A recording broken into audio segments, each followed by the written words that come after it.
bahasan tentang pelajaran sejarah kebudayaan. Bagaimana kabarnya pagi ini anak-anak? Baik.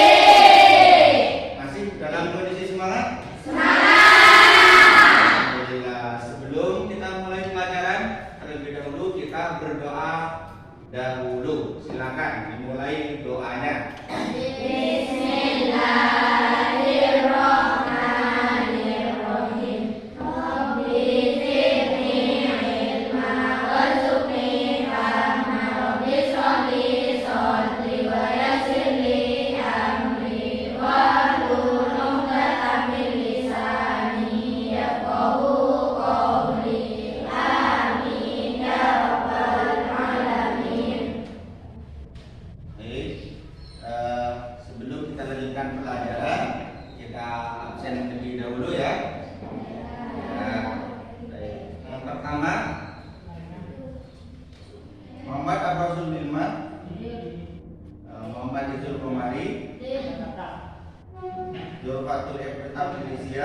Ada yang masih ingat apa sebab-sebabnya hijrah ke Malaysia? Ada yang masih ingat? Yuk, mungkin ada yang masih ingat apa saja? Ada yang apa? Iya. Jadi minggu kemarin tentang berbicara tentang bahwa dakwah di Mekah tidak berkembang pesat sehingga menyebabkan Nabi Muhammad memerintahkan para sahabatnya untuk berhijrah ke. Silakan perhatikan gambarnya, nanti kalian bisa menyampaikan pendapatnya. Wah, ini gambar ini Pak, ini gambar itu Pak, ya.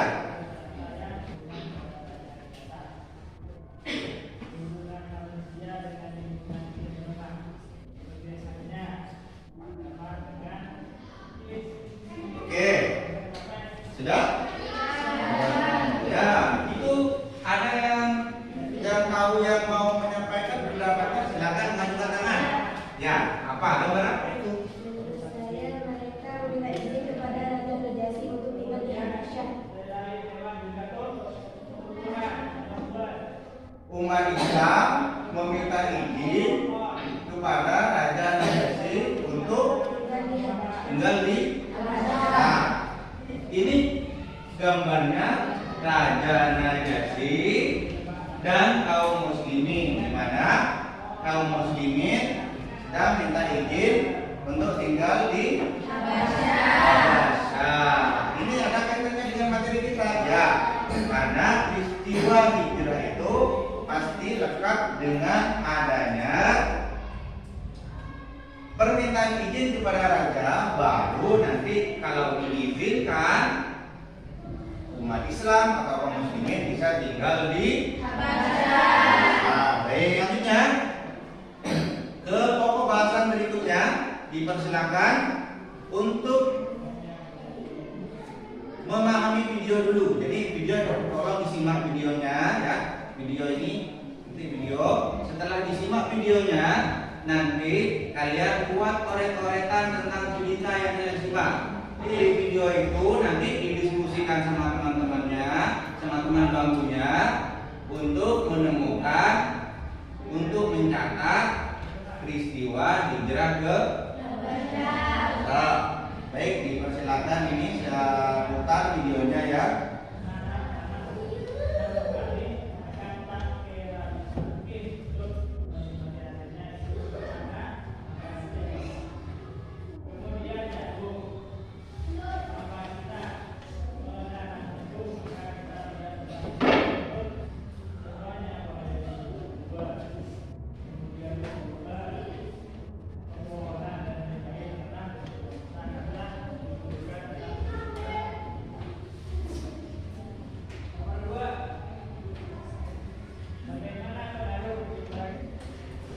Sudah selesai, saya putar videonya.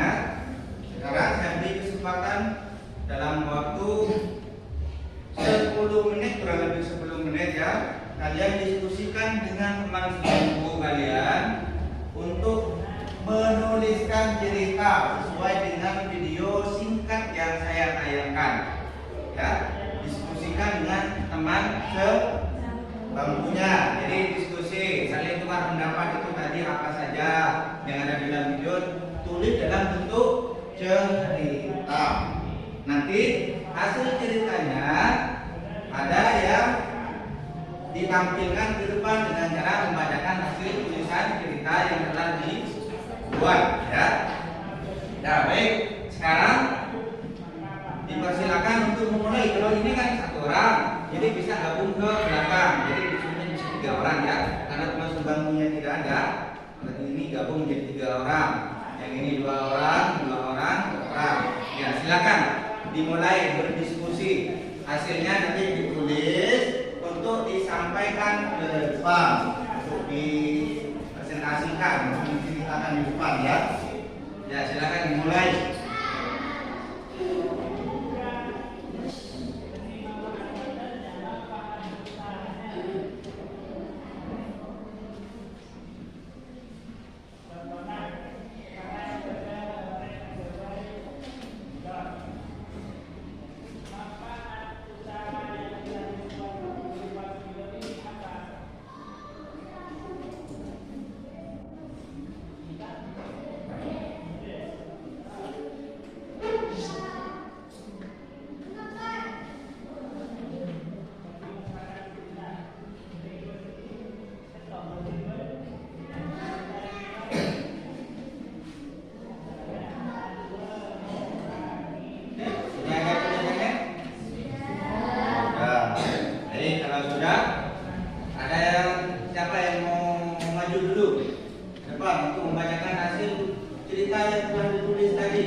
Kemudian ada lagi, mungkin 1 orang lagi, ya.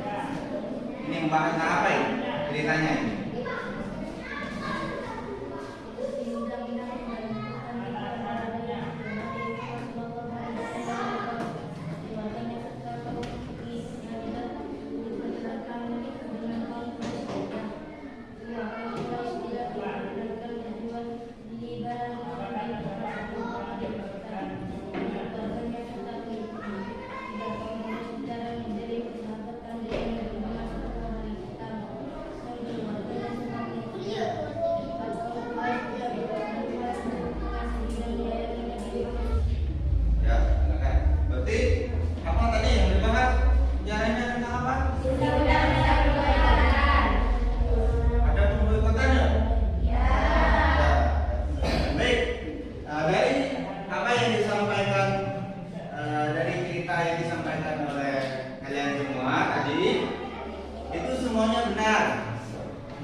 Memberi tambahan penjelasan tentang apa yang sebenarnya terjadi dalam peristiwa hijrah ke Habasah. Oke. Ini pertama, peristiwa sahabat Rasulullah Shallallahu Alaihi Wasallam hijrah ke Habasah. Hijrah sahabat Rasulullah Shallallahu Alaihi Wasallam ke Habasah terjadi 2 kali. Kenapa 2 kali? Karena tahap pertama masih sedikit, kemudian karena kembali lagi ke Mekah, maka di Mekah tetap masih belum aman, sehingga terjadi peristiwa hijrah yang kedua.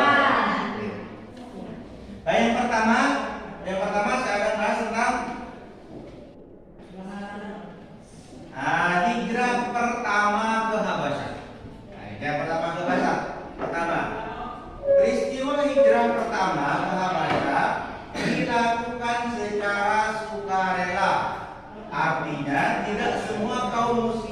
Mekah ikut hijrah.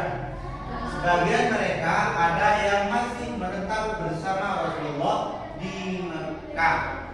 Jadi pada proses hijrah yang pertama, sahabat Rasulullah yang diperintahkan hijrah itu bukan sifatnya wajib, cuma anjuran, sehingga menyebabkan tidak semua sahabat Rasulullah itu hijrah ke sebagian saja ya, sebagiannya tadi tinggal bersama Rasulullah. Kenapa tidak semua? Karena mesti Rasulullah juga harus ada yang mendampingi. Kalau Rasulullah sendiri kan mungkin dia harus ada yang mendampingi, sehingga sebagian sahabat, sebagian kecil sahabat saja yang hijrah ke Habasah, yang mereka sukarela. Sukarela itu artinya apa? Sukarela ya yang tidak terpaksa saja ya, tidak terpaksa. Kalau mau ya sudah, yang tidak mau tinggal bersama Rasulullah, asalkan akan dengan apa? Penindasan dari kaum kafir dari Mekah. Kemudian jadi peristiwa hijrahnya itu pada tahap 1 hanya ada 15 orang saja. 15 orang, enggak banyak, 15 orang yang pindah ke Habasah. 15 orang terdiri dari 10 orang laki-laki dan 5 orang perempuan. Dipimpin langsung oleh Utsman bin Affan. Perempuan ada yang tahu nggak? Yang 10 laki-laki ini siapa saja? Juga ada yang tahu? Yang laki-laki yang pertama siapa? Pertama pasti Utsman bin Affan ya. Kenapa Utsman bin Affan? Karena dia pemimpinnya. Yang namanya pemimpin pasti harus ikut. Karena satu pemimpinnya nggak ikut. Siapa lagi? Siapa? Hudzaifah bin Hudzaifah, istrinya nanti perempuan ya lagi. Jadi sudah kemudian peristiwa ke Habasah pertama dilakukan sembunyi-sembunyi di malam hari untuk menghindari dari pencegahan para kaum kafir Quraisy. Jadi peristiwa itu dilakukan di tengah malam. Tengah malam jalan. Untuk apa? Berani-beraninya di tengah malam, gitu ya. Yang namanya tengah malam itu kan gelap. Apalagi pada zamannya Rasulullah itu nggak ada listrik, nggak ada lampu. Yang pertama, kenapa? Karena ingin menghindari dari pencegahan. Setibanya kaum muslimin di Habasyah diterima baik oleh Raja Nasir dan ditempatkan di kota Nigas. Nigas sebelah utara provinsi Tigray. Kenapa Raja Nasir diterima dengan baik? Karena memang Raja Nasir terkenal dengan raja yang adil. Makanya Rasulullah memutuskan kaum muslimin kalau mau hijrah tidak hijrah saja ke karena Raja Nasir itu sangat adil. Peristiwa hijrah pertama ke Habasyah hanya berlangsung selama 3 bulan. Kenapa hanya 3 bulan? Karena para sahabat mendengar bahwa kaum muslimin telah menaklukkan kafir Quraisy di Mekah. Ini kejadiannya seperti ini. Jadi setelah sahabat Rasulullah hijrah itu di tengah malam, dia melewati Laut Merah dan menaiki perahu yang lainnya, kemudian melaporkan diri ke Najasyi. Setelah diterima ke Raja Najasyi, akhirnya dia ditempatkan di suatu kota namanya kota Nigas. Kemudian di sebelah utara Tigray. Kemudian mereka tinggallah di sana dengan tenang karena dilindungi oleh Raja Najasyi. Baik, yang kedua, peristiwa hijrah kedua ke Habasah dilakukan karena semakin kerasnya penindasan. Ya, semakin ditindas, semakin disiksa. Disiksa ya, emang enak disiksa? Enggak enak. Siapa yang merasakan disiksa? Enggak ada. Ya, orang misalnya dijotos kepala yang sakit, enak nggak? Kalau dikasih makanan enak nggak? Mau lagi seperti itu dikasih makanan, tapi kalau ditindas ya jangan.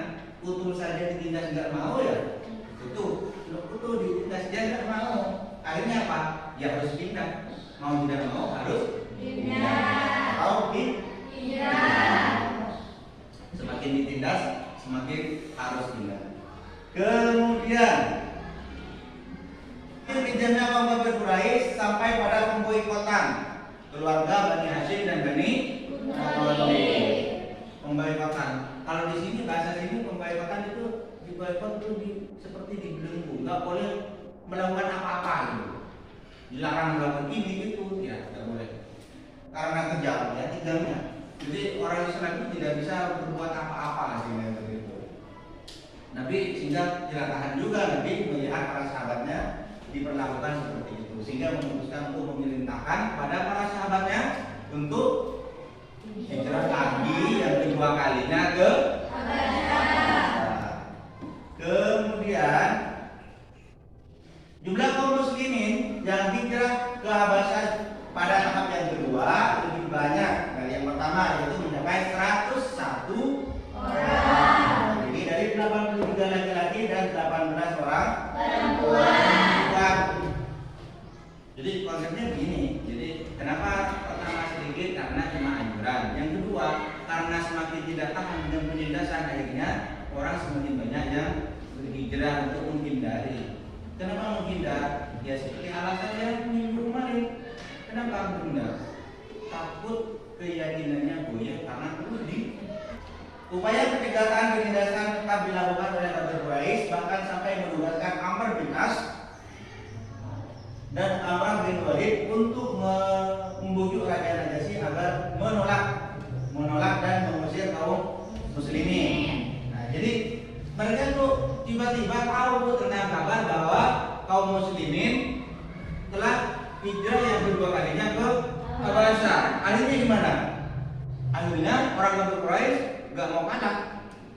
Dia mengutus dua orang namanya Amr bin As dan Amr bin Walid. Dan tugas kami apa? Untuk menegosiasi, untuk memberi menceritakan hal-hal supaya Raja Najasyi tidak menerima kaum muslimin. Dan bicarakan gini sama Raja Najasyi. Raja Najasyi, janganlah sampai itu menerima kaum muslimin, karena kaum muslimin ini akan membahayakan keamanan negara. Pusing. Islam. Kok ada kita? Ya itu ya. Kenapa saya dihalang-halangi begitu? Raja Najasyi itu tidak langsung menerima orang kafir itu. Yang dua orang, siapa tadi yang dua orang? Amr bin As sama tapi Raja Najasyi tidak memutuskan langsung, tetapi dia masih menerima urusan dari kaum muslimin. Siapa kaum muslimin yang menghadap Raja Najasyi? Ada yang tahu? Ya, ada Ja'far bin Abu Thalib sebagai orang yang bertugas untuk datang ke Raja Habasyah untuk menyampaikan kenyataan yang sebenarnya. Gimana yang dilakukan oleh Ja'far bin Abi Thalib itu? Ja'far itu menyatakan bahwa itu hanya fitnah. Lagi-lagi kabar bahwa kaum muslimin pindah ke Habasyah bukan karena mau menghancurkan keamanan Habasyah, melainkan untuk berlindung ke Raja Najasyi dari penindasan orang kafir.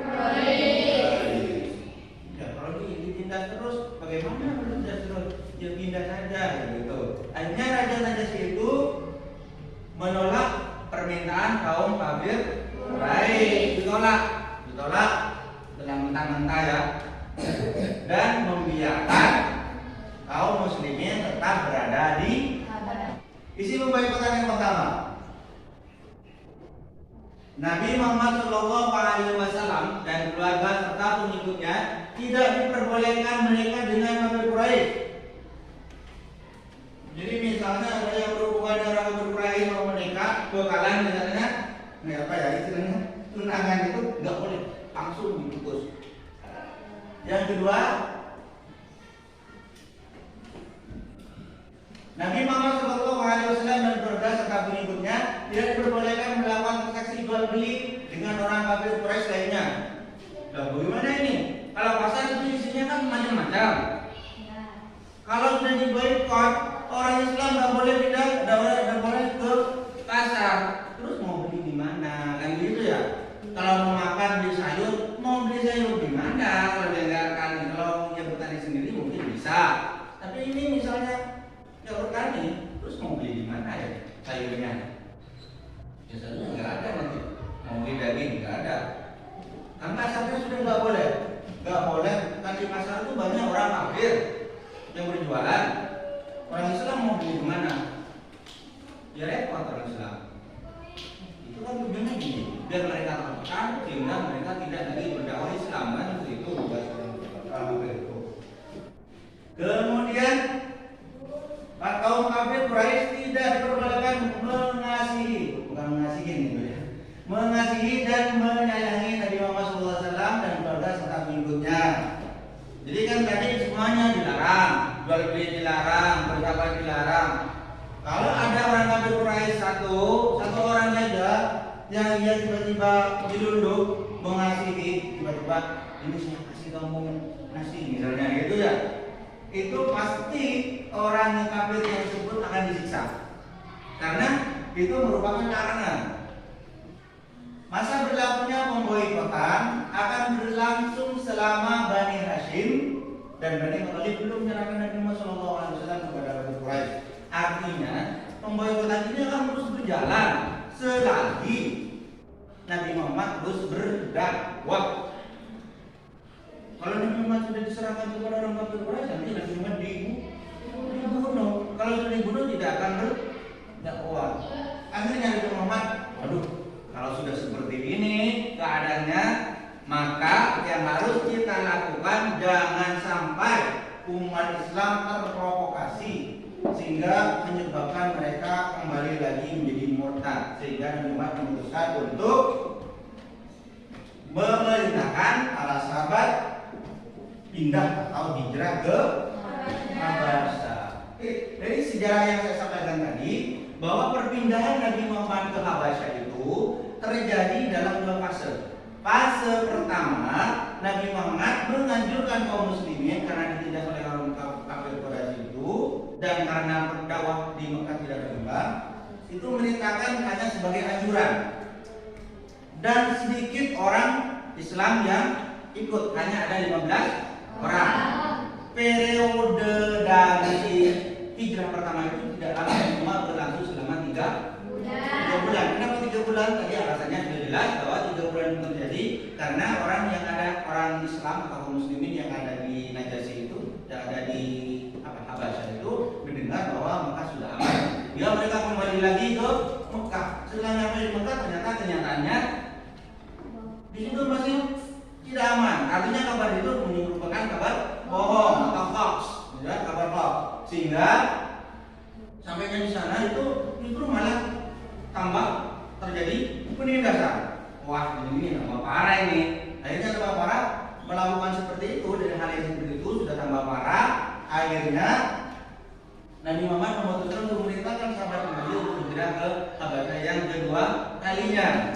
Yang kedua kalinya ini dengan jumlah anggota yang sangat banyak. Ada berapa? 1. Terdiri dari 83 laki-laki dan 18 orang perempuan itu hijrah. Dia pada hijrahnya tidak terang-terang, namanya tidak apa ya?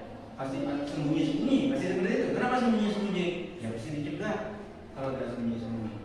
Akhirnya kabar itu tuh didengar oleh orang Quraisy, orang kafir. Loh, kok dengar ini kaum Islam mau hijrah lagi ke akhirnya kaum kafir Quraisy memutuskan untuk mengutus 2 orang. Namanya siapa?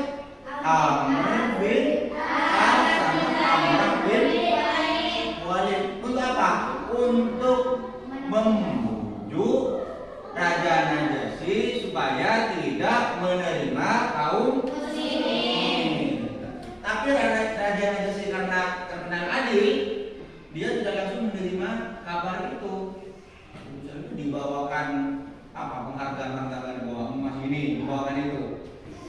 Tapi Raja Najasyi itu lebih langsung bertanya kepada kaum muslimin. Nah, kaum muslimin itu mengatur seorang namanya Ja'far bin Abi Thalib. Ja'far bin Abi Thalib itu diutus ke Raja Najasyi untuk menyampaikan kronologi atau kejadian yang sebenarnya.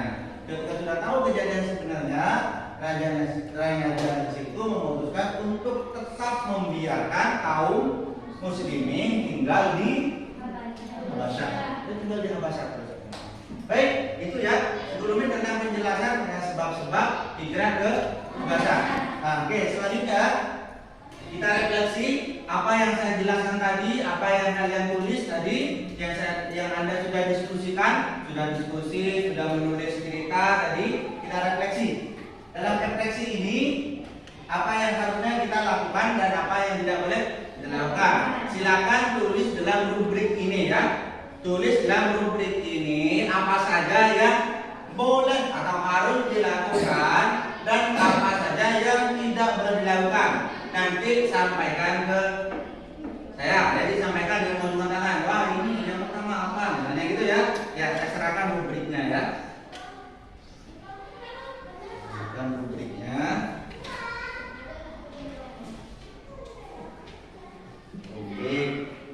Rubrik apa tadi? Rubrik tentang silakan ditulis yang sudah menerima rubrik. Kalian tulis apa yang seharusnya kita lakukan terkait dengan pelajaran yang telah terjadi tadi dan apa yang tidak boleh dilakukan terkait dengan pelajaran itu. Bagaimana? Nah, oke, sudah. Ya, coba ada apa yang harus dilakukan dulu ya? Apa yang harus dilakukan terkait dengan peristiwa hijrah itu? Ini dulu ya. Apa?